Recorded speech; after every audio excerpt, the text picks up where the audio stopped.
मोर्याचा धोंडा, ज्याचा वर्धापन दिन, दोन्ही योग का आले हे मला माहिती आहे, कारण मी शिवप्रेमी आहे, छत्रपती शिवरायांना मानणारी लेक आहे. तर हा एक योगच समजायचा सभा आणि आज वर्धापन दिनाचा. छत्रपतींच्या पदस्पर्शाने पावन झालेली ही भूमी, श्रीदेव रामेश्वराची भूमी. साहेब काय चाललंय मला ठाऊक नाही. मी गेले 13 वर्ष म्हणजे अगदी लग्नाच्या दुसऱ्या दिवशीपासून या क्षेत्रात म्हणजे समाजकारण या क्षेत्रात आले. पूर्वाश्रमीची मी पोस्ट ग्रॅज्युएट आहे, उच्च शिक्षित आहे. आता PhDचा अभ्यास सुरू केलेला आहे. IT आहे, 1 इयर डिप्लोमा. बरंच काही माझ्या हाताशी एज्युकेशन बॅकग्राऊंड आहे. एक चांगल्या प्रोफेशनल सेवेत मी रुजू होते, पण संसाराचा प्रपंचाचा भार मला सांभाळताना कदाचित तो जॉब सोडावा लागला आणि मनात कुठेतरी घरात बसून नुसतं एवढ्या शिक्षणाचा उपयोग जनतेच्या उपयोगासाठी व्हावा म्हणून मी स्वतःला वाहून घेतलं. अनेक सेवाभावी संस्थांशी मी निगडित आहे. आता उपस्थित बऱ्याचशा सेवाभावी संस्था आहेत. स्वराज्य संघटना असेल, सिंधू रक्त मित्र प्रतिष्ठान असेल, सेवते असेल, मातृत्व आधार असेल, बऱ्याचशा संस्थांशी मी कार्यरत आहे. आणि इथे उपस्थित असणाऱ्या अर्ध्याधिक लोकांशी माझं नाळ जुळलेली आहे कामांतून. वैश्विक काळ आला साहेब, तेव्हा मला कोविड योद्धा म्हणून पण सन्मानित केलं गेलं. आणि सेकंड व्हेरिएशनला मी माझ्या पोटात बाळ असताना मी स्वतः पॉझिटिव्ह झाली होती लोकसेवेत असताना. हे मी आज बोलण्याचं कारण थोडं वेगळं आहे. एवढं मला आज सभा होती, मला थोडं वेगळं धोरणं आणायची होती, जी साहेबांनी जनतेसाठी जे जे काही आज प्लॅनिंग आखले त्याविषयी मला बोलायचे होते. पण मी ते बोलत राहणार आहे, मी थांबणार नाही. संघर्षाचं दुसरं नावच स्त्री आहे. साहेब एक आठवड्याभरापूर्वी मी काहींच्या नजरेत खूप कर्तृत्ववान होती, कॅपेबल होती, मला लोकांनी ऍक्सेप्ट केलंय, असं छान छान माझ्या कहाणी ऐकू येत होतं. भारतीय जनता पार्टीने आज ठिकठिकाणी महिला आरक्षण केलंय. म्हणजे महिलांविषयी सन्मान नेहमीच भारतीय जनता पार्टी राखते. आणि त्या अनुषंगाने कुठेतरी समाज उपयोगी पडणारी मी एक स्त्री. आज साहेबांचं कुठे लक्ष गेला, उपस्थित पालकमंत्री साहेब असतील, रवींद्रजी चव्हाण साहेब असतील आणि वरिष्ठ सर्वच,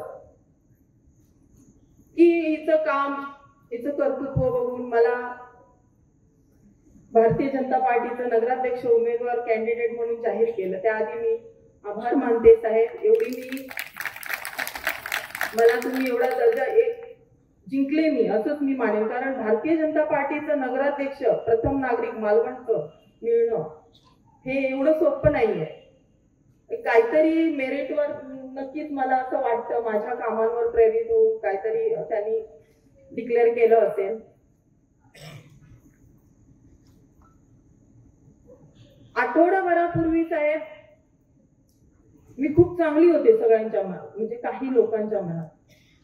आज मला हे व्यक्त व्हायचं नव्हतं, ही वेळ नव्हती, पण मी एक परमिशन मागते साहेब.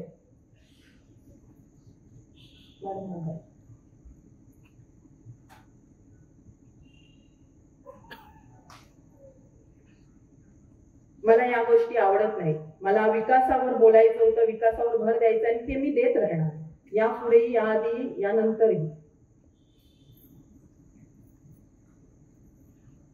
साहेब एबी फॉर्म डिक्लेअर व्हायच्या आधी अगदी काही पक्ष थांबून राहिले होते.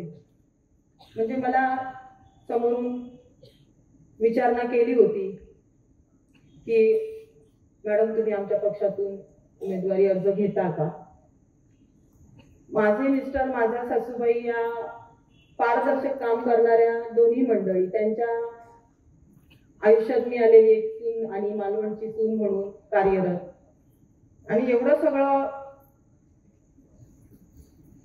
करत असताना कदाचित मला या गोष्टीचं मला सन्मान तुम्ही दिला. गेले 3 दिवस ट्रोल केलं जात आहे. मगाशी तामणकर साहेब म्हणाले घरात काय चाललंय, चुलीवर काय शिजतंय, टॉयलेटमध्ये कोण आहे, बेडवर काय, म्हणजे स्पीचलेस.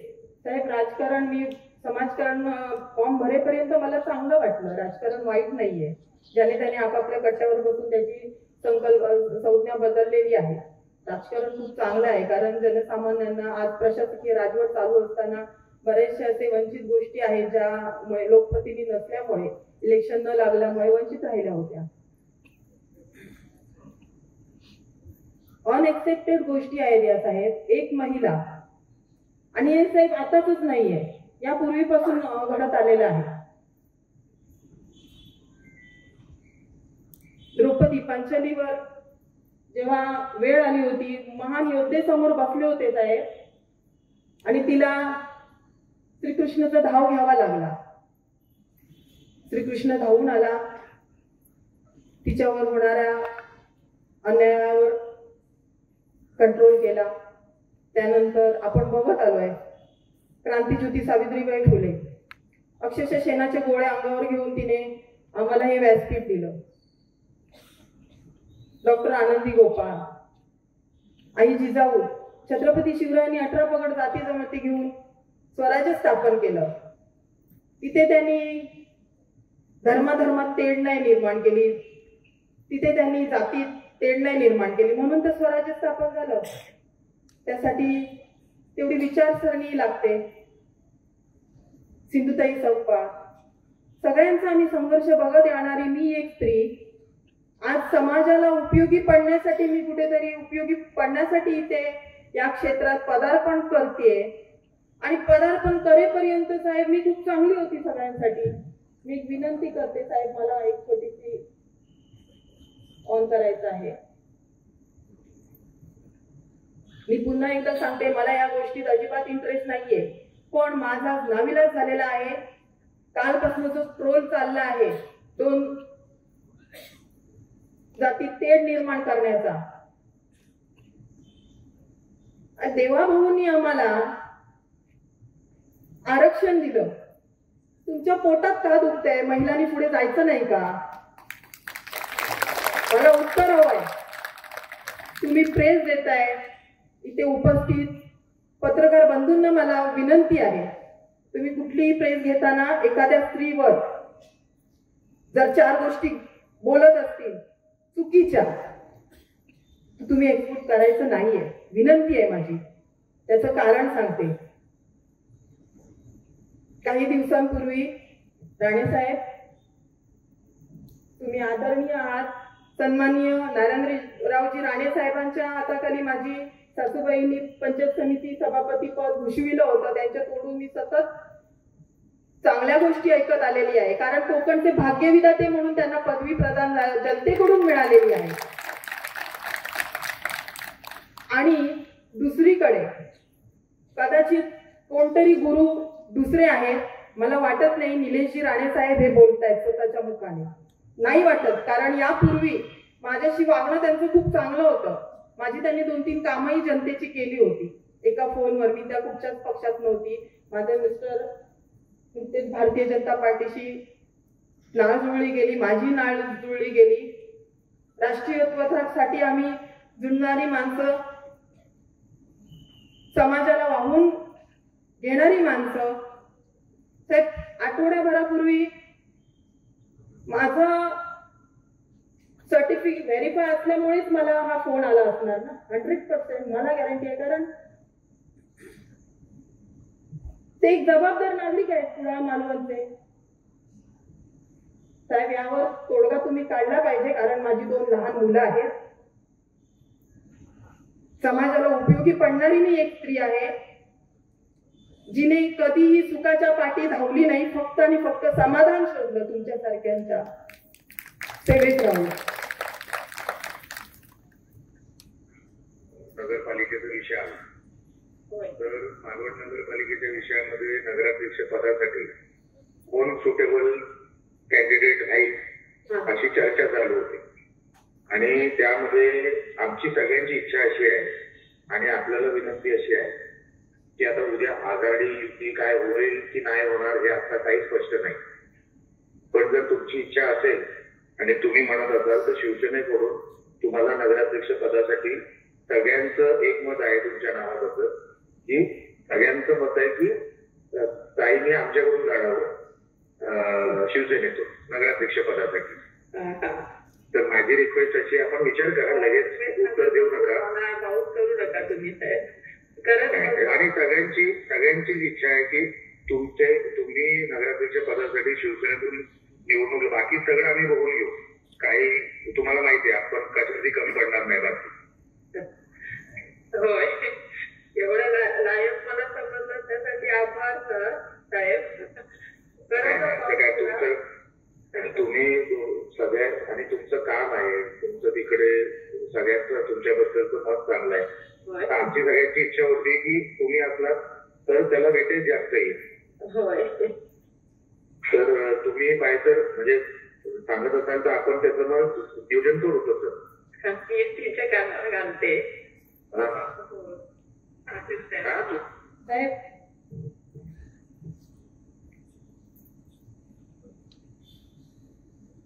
काही दिवसापूर्वी मी कॅपेबल होते, मी योग्य होते तो वाटणारे साहेब आज अचानक कुणाच्या मुखातून हे प्रेस देत आहेत.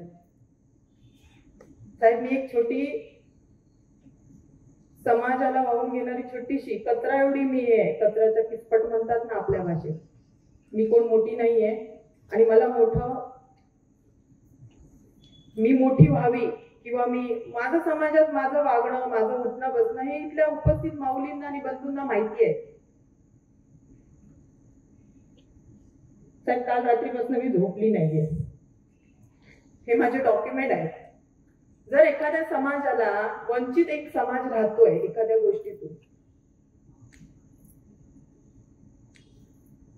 मला MPSC काही मार्क्सनी मी वरखाली झाली, मेरिट आरक्षण, शिक्षणातही भरपूर पैसा, म्हणजे जो माझ्या वडिलांनी पुरी लाईफचं जे सर्व्हिस असते ती माझ्या शिक्षणाला वाहिली. 2 मुलांना तसंच ठेवून माझ्या शिक्षणाला वाहिली. आणि देवाभाऊंनी आता आरक्षण दिलंय आणि मी जर माझा इतिहास शोधते, माझे आजोबा पंजोबा शोधणारे तुम्ही कोण?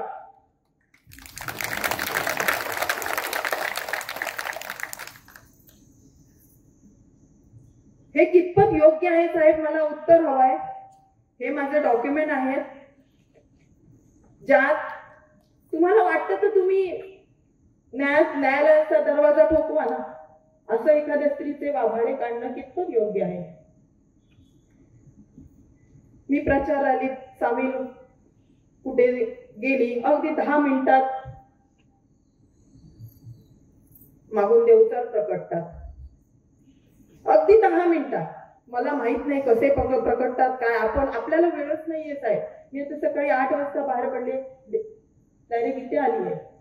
मुलांकडे आमचा म्हणजे का तर थोडा आज 4 दिवस आहे, डोर टू डोर पोहोचणं गरजेचं आहे. आज हा जर पद मला मिळालं तर हे जे वंचित काही गोष्टी आहेत, समुद्र किनारपट्टीच्या भागातील असतील, गडकोटचे काही गोष्टी असतील, भटकी जनावरं असतील, मालवणच्या मध्यावरती असणारे बरेचसे घटक, प्रॉब्लेम, माझी इथे बरीचशी मुलं उपस्थित आहेत.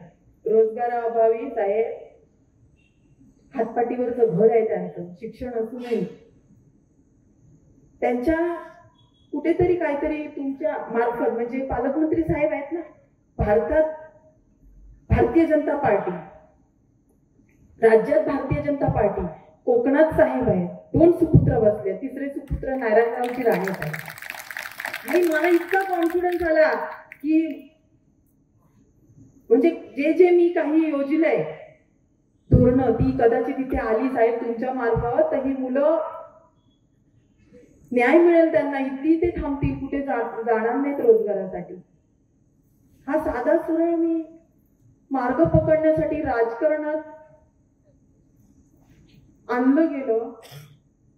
आली म्हणणार नाही, कारण 13 वर्ष साहेब मी कार्यरत असताना मी कधी कुठल्याच पक्षाकडे कुठल्या पदासाठी मी भाऊ झाले नाही की कुठच्या तिकिटासाठी मी वाद घातले नाही.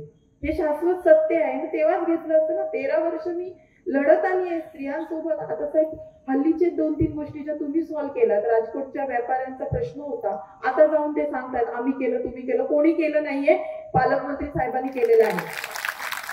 प्रभाकरजी सावंत साहेब साक्षीदार आहेत. इथे राजकोटातील उपस्थित मंडळी असतील तर तुम्ही भूलथापांना बळी पडू नका. हे 4 दिवसाला तुम्हाला फक्त येऊन इथे फरशा बसवतो, तिथे हे करतो, तिथे हे सगळं चालू राहणार 4 दिवस. पुढचे 5 वर्ष विचार करा ना. जी दूरदृष्टी ठेवली आहे साहेबांनी. 12 कसं पर्यटन राहील. आज राजकोट किल्ल्याचं साहेब तुमच्या मार्फत पुनरुज्जीवन झालंय. तिथले जे स्थानिक व्यापारी आहेत, स्थानिक महिला आहेत, बचत गट आहेत, समुद्र किनारपट्टीचे मच्छीमार बांधव आहेत, हे सगळे खूप काही गोष्टी आहेत आणि त्याच्यात भर द्या ना. छत्रपती शिवरायांना छत्रपती आम्ही बोलून शिवरायांचं आम्ही स्मरण करतो, तर काही उमेदवार एकेरी नावाने बोलतायत. मी आज याच्यावर आहे म्हणून साहेब जिल्ह्यातले शिवप्रेमींमार्फत मी खरंच उठाव घेतला असता. एवढा मला प्रचंड राग येतो, कारण आज छत्रपती शिवरायांमुळे माझं कुंकू आणि मी टिकली आणि तुम्ही सगळे तुमच्या देवासमोर दिवे टेकले. हेही तितकंच शाश्वत सत्य आहे. हे कोणीही नाकारू शकत नाही. आज भारतीय जनता पार्टीने सर्व पक्षांना तिकीट दिली आहेत. आमचे शांतिप्रिय कॅथलिक समाज आहे, इथे उपस्थित आहेत मॅडम. वंचित समाज आहेत, आम्ही आहोत. सगळ्यांना तुम्ही न्याय दिला. पण ह्यांच्या पोटात का दुखतंय? काहीतरी कारण आहे ना. मला क्वेश्चन मार्क आहे, तो माझ्याकडे उत्तर आहे, कदाचित तुमच्याकडे असतील तो उत्तर. अगदी 4 दिवस राहिले आहेत इलेक्शनला आणि 4 दिवसात म्हणजे अक्षरशः संभ्रमावस्था निर्माण करतायत जनतेमध्ये. पण जनता सुज्ञ आहे मालवणची, हे कळत नाहीये त्यांना.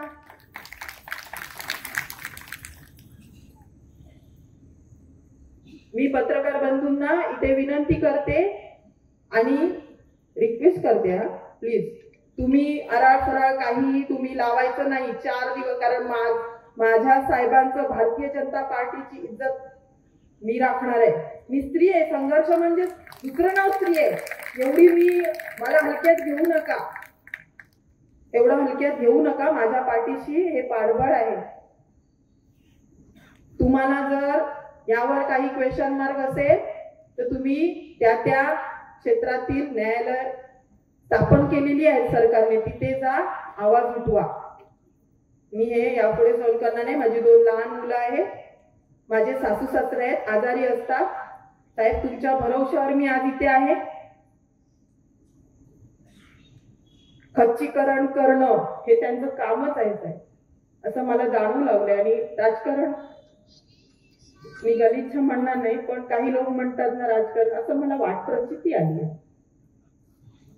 फार वाईट आहे या गोष्टी साहेब. यावर तुम्ही वेळेत तोडगा काढा. कोकणचे सुपुत्र, कोकणचे भाग्यविधाते नारायणरावजी राणे साहेब मला ऐकत असतील तर ही लेख आणि नितेशजी राणे साहेब तुमची ही बहीण तुमच्याकडे हात जोडून विनंती करते. मला वाटलं नव्हतं की सभेत मी आज ह्या गोष्टी, हे फार रॉंग आहे. सतत प्रेस चालू आहे साहेब, खच्चीकरण चालू आहे, लोकांमध्ये संभ्रमावस्था निर्माण करतायत. बस मी एवढंच सांगते. जय शिवराय.